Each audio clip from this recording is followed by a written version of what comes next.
So we all know there's only one order to watch the Star Wars movies in, right? Hey, wait. Only one? Only a Sith deals in absolutes. You realize that saying in itself is an absolute, right? Oh.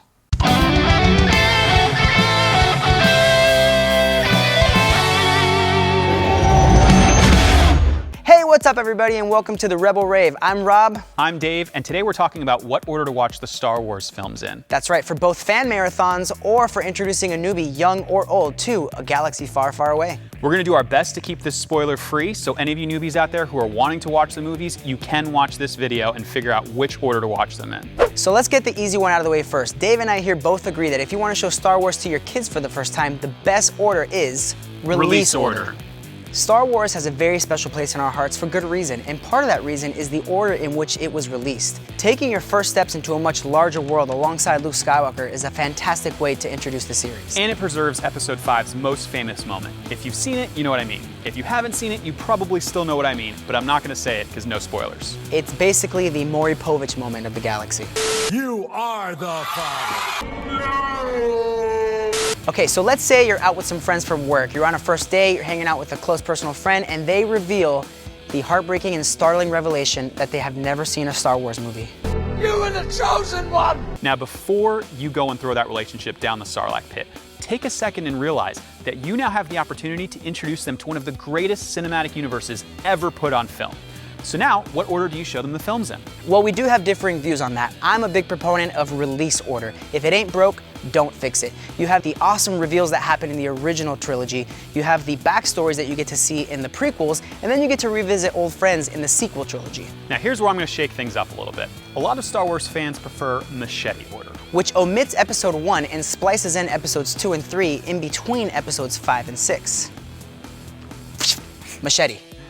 Other people have suggested this order before, but I want to introduce it here as the Rebel Rave modified machete order. It might be slightly controversial, but it goes like this. It starts with Rogue One, A New Hope, The Empire Strikes Back, The Phantom Menace, Attack of the Clones, Revenge of the Sith, Return of the Jedi, The Force Awakens, and then into The Last Jedi and everything beyond. Dave, you're breaking my heart. You're going down a path I can't follow. Whoa. Hear me out here.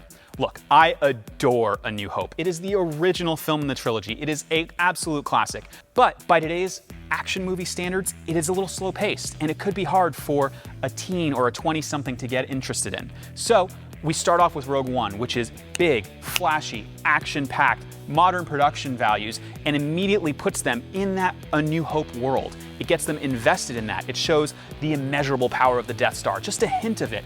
It shows why Darth Vader is to be feared, and it introduces them to the greater conflict of the galaxy. In retrospect, it adds a bit of tension and urgency to A New Hope. Try watching Rogue One right into A New Hope. It feels like a totally different movie. The other critical aspect of the machete order is maintaining those really cool original trilogy revelations that we got to see, while still offering up some backstory to Darth Vader and Palpatine before tying up their story in Return of the Jedi.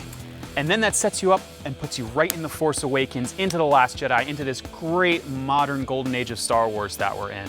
And again, traditional machete order omits The Phantom Menace. But we actually like to include it in there because the prequels, despite their warts, do have a special place in our hearts. So the Rebel Rave modified machete order takes you through the original trilogy, but gives you that backstory for Vader and Palpatine, and then spits you right out into the modern age of Star Wars that we're in with The Force Awakens, into The Last Jedi, and beyond.